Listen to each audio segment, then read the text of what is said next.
कधीकधी प्रेम संपल्याचं कृतीतून नाही तर शब्दातून समजतं.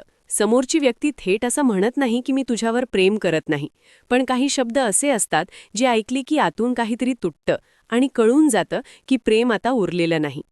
आजचा हा व्हिडिओ त्यांच्यासाठी आहे जे नात्यात असूनही स्वतःला एकटं वाटतं.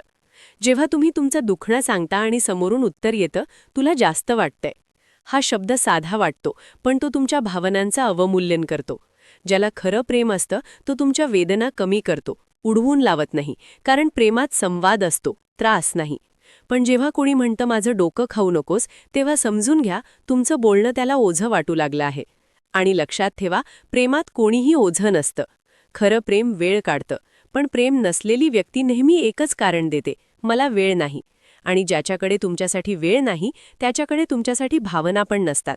हा शब्द खूप लोकांना पॉझिटिव्ह वाटतो, तू जशी आहेस तशीच आहेस, पण इथे अर्थ वेगळा असतो. म्हणजे मला बदलायचं नाही, मला प्रयत्न करायचा नाही. कारण प्रेमात दोघेही बदलायला तयार असतात, पण माझं असंच आहे हा शब्द नात्याला बंदिस्त करतो आणि तुमच्या भावनांना किंमत देत नाही. कधीकधी शब्द नसतात, पण शांतता खूप काही सांगते. मेसेज न करणं, कॉल टाळणं, इग्नोर करणं हे सगळं प्रेम नसल्याचं लक्षण असतं. आणि असं समजू नका की कमी तुम्ही आहात, कारण कधीकधी समोरची व्यक्तीच प्रेम करण्यास सक्षम नसते. तुमची किंमत कोणीही कमी करू शकत नाही, कारण जो माणूस तुमच्या भावना समजत नाही तो तुमचं आयुष्य समजू शकत नाही. प्रेम शब्दातून उघडतं, जखम बनवत नाही. ज्या नात्यात तुम्हाला रोज स्वतःला सिद्ध करावं लागतं ते नातं तुमचं नाही.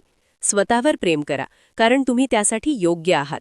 आणि जर हा व्हिडिओ तुमच्या मनाला लागला असेल तर व्हिडिओला लाईक करा, शेअर करा आणि अशाच मनाला भिडणाऱ्या व्हिडिओंसाठी चॅनलला सबस्क्राईब करायला विसरू नका.